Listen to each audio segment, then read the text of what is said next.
A very good morning, students. Welcome to English class. The last class we have seen meeting Cézanne lesson and we have finished it, isn't it? Here is an animation video of the lesson. You just enjoy it.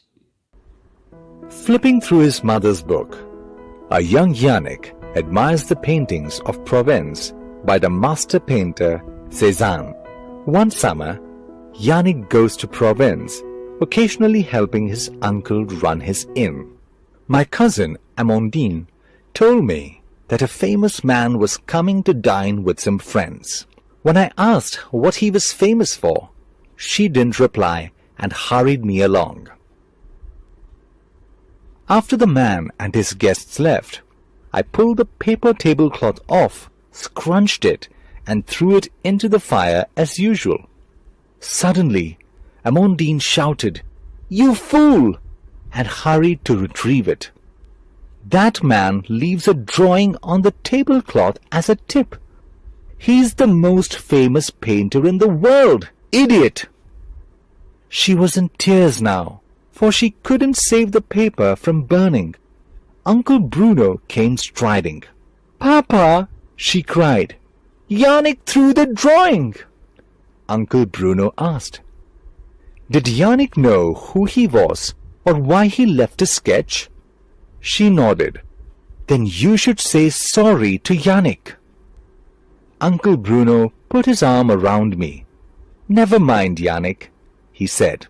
"He particularly liked the crème brûlée you made. So the drawing was made for you, really. Always look on the bright side. For a moment, you held a drawing that was made for you by the greatest painter in the world." That night, I saw Amandine crying, and I wanted to make things right.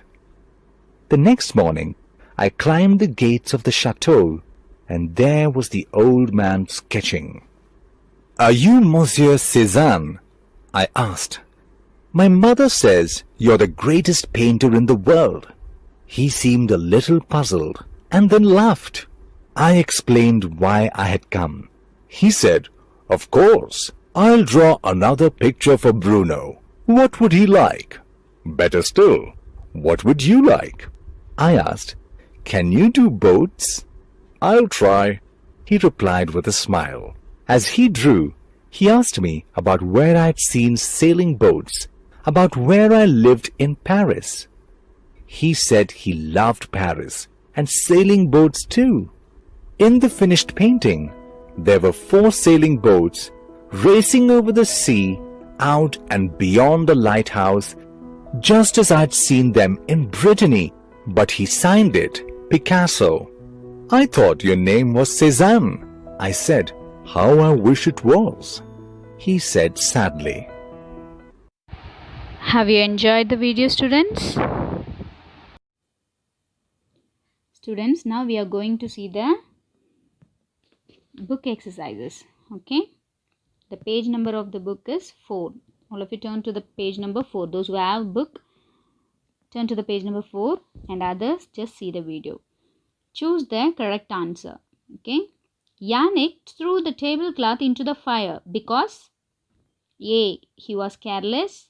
B. He always did this when he cleaned the table. C. Amandine told him to do so. So why did he throw the tablecloth into the fire?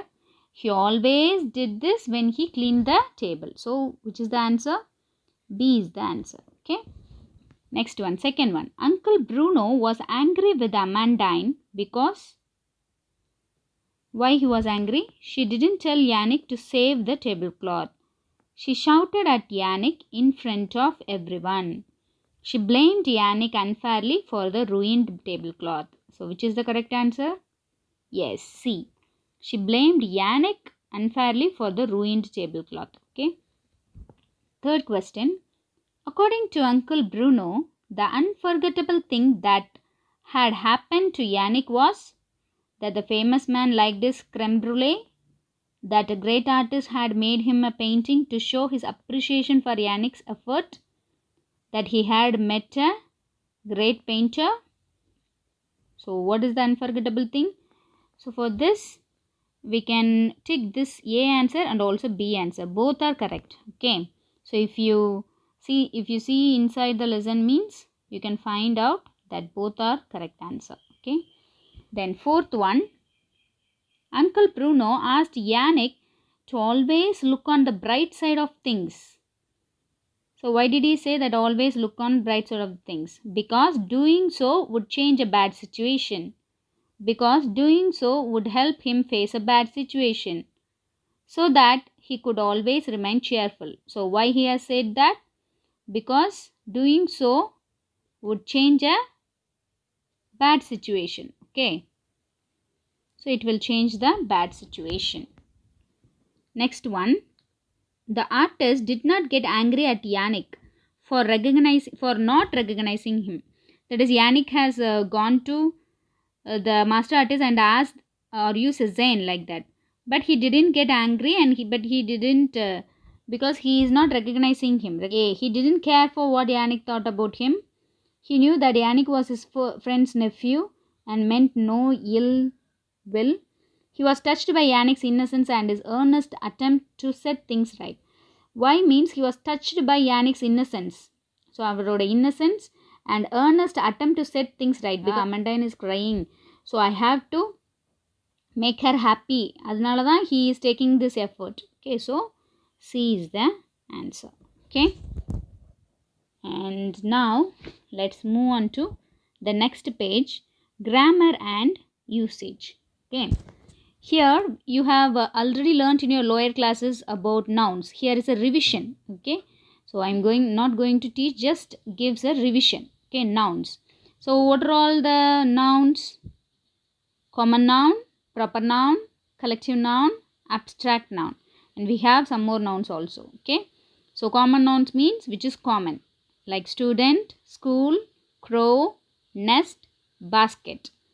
Proper noun means name of a person or name of a river, etc. Okay, collective noun means you all know, class, flock, team, committee, audience. These are all collective nouns. Abstract noun means depth, beauty, hunger, strength, and education. So these are all abstract noun which we can't see. So that is called abstract. Notice the highlighted words in these sentences. So now you read the sentence and notice the highlighted words. Amandine screamed at Yannick in anger because the sketch was now a pile of ashes. So here, which is the highlighted words? Anger is the highlighted word. And pile is a highlighted means it is in a different color. No, that is highlighted. Anger, pile. The famous man drew on the tablecloth, which was made of paper. So notice the highlighted words. Let us look at two more kinds of nouns. So here we have two more, only four kinds of noun we have seen here, isn't it? Now two more kinds of noun. That is material noun and compound noun. Which are all the material nouns? Paper, silk, glass, sand, etc. Okay.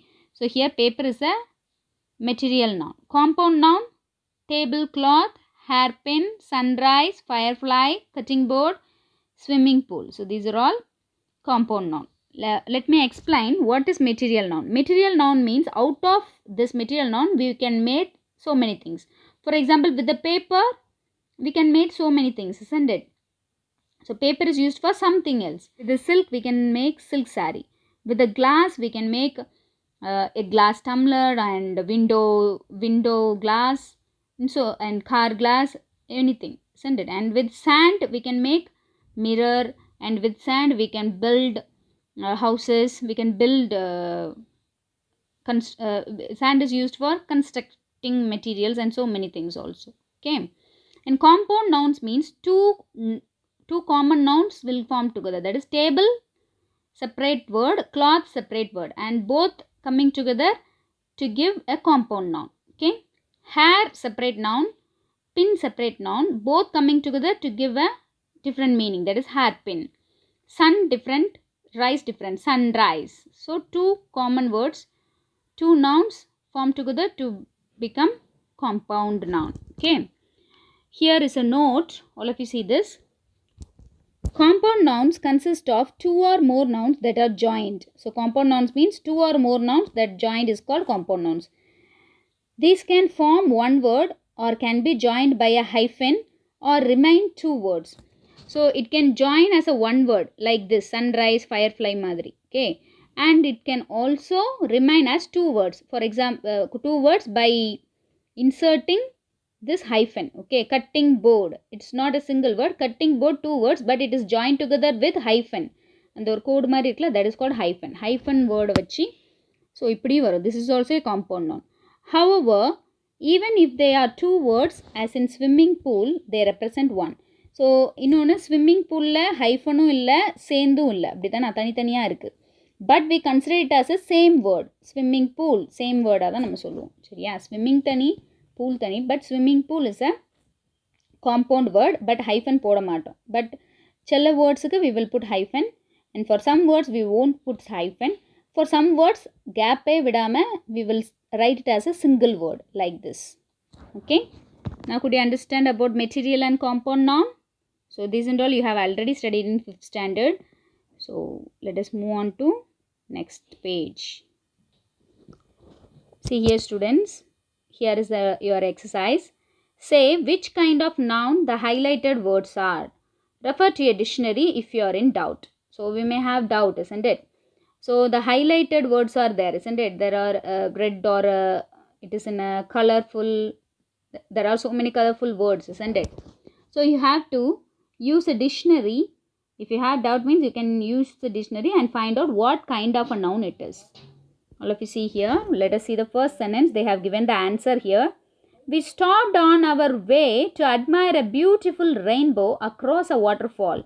So here rainbow, rainbow, waterfall. So these both words are compound noun. These both words are compound noun. Next one, in cold places people still use coal, firewood for heat. So here coal. So coal, what noun it is? It is a common noun, we can say, or with the coal we can do so many things. So we can say it as material noun. And firewood, fire separate word, wood separate word. So this is a compound noun. And heat is an, so it's a heat, it's an feeling. We can feel the heat only. So it's an abstract noun. Okay, it's an abstract noun. So you write down this. Then third one, Skyway Airlines has placed an order for a new fleet of aircraft.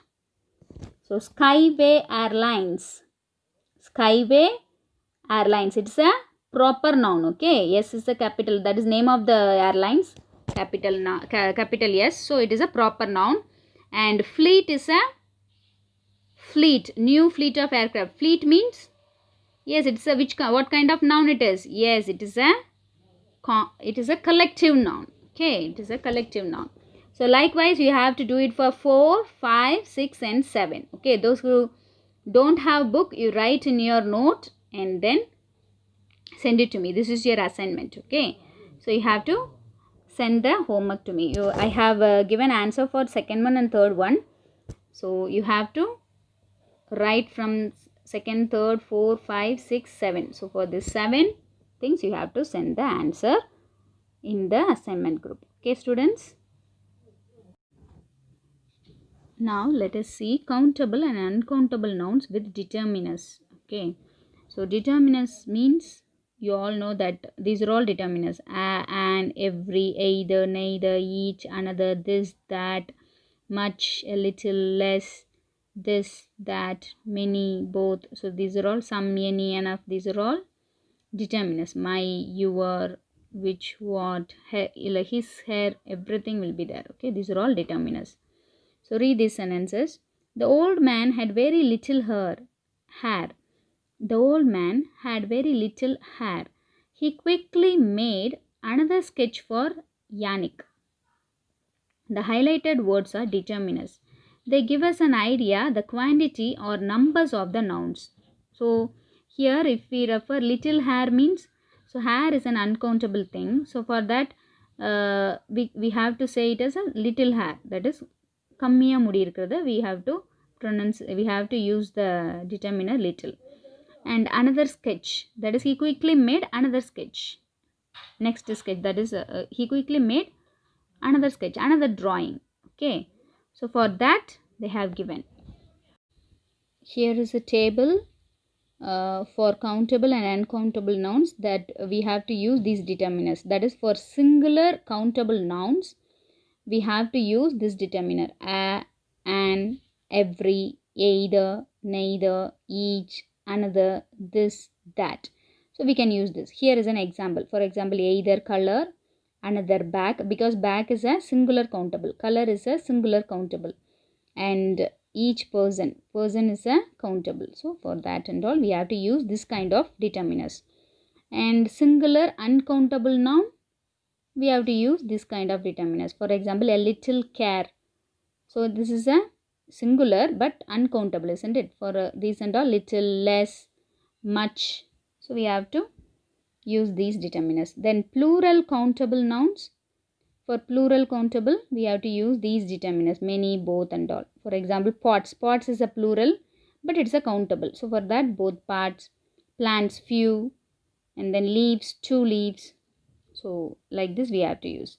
Then not only 2, so numbers, any numbers. Then common to countable and uncountable, singular, plural. Both singular, plural, countable and uncountable, we have to use some, any, enough, the, no, which, what, my, you are, etc. So many things are there. That is, according to the sentence we can use it. Okay. Now let us go to the exercises. Here one has been done for you. There was not dash time to complete the test paper. Here time. There was not dash time. So any time or enough time. There was not in irukku. So there was not enough time. Seriya? There was not enough time to complete the test paper. There was not any time abdintu we couldn't say that. Then we have received dash replies to our email. We have received replies. Replies is an, so it is a countable but plural, isn't it? So countable plural noun, we can, what we have to use? Yes, we can use several, isn't it? So several replies. So here several is correct answer. Then dash people understand the importance of being punctual. Dash people. So people is a plural form. Plural. People is a plural form. So plural, but it is a countable. So we have to use few. Few people. Okay. Then fourth sentence. There aren't dash buttons on this shirt.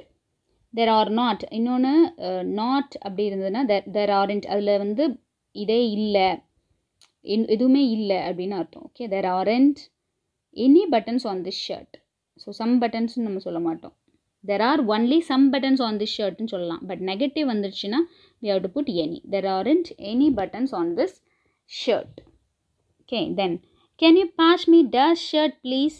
Another either. So either shirt we won't say. Another shirt. Can you pass me another shirt? இன்னொரு shirt தரீங்களா? இன்னொரு shirt pass பண்ணுறீங்களா அப்படின்னு சொல்லுவோம். Okay. So another is the answer. Here any is the answer. If we lose weight, there is dash pressure on the back and the knees. So if we lose weight, there is dash pressure on the back and the knees. So நம்ம weight loss பண்ணா there is a little pressure or less pressure. So let us see here, this is pressure is a singular but uncountable, isn't it? So we can use both little and less. So both the things is apt, but there is less pressure is very apt. Okay, this will be very apt. So little vida less pressure will be very apt. So while speaking we have to use less pressure. Okay.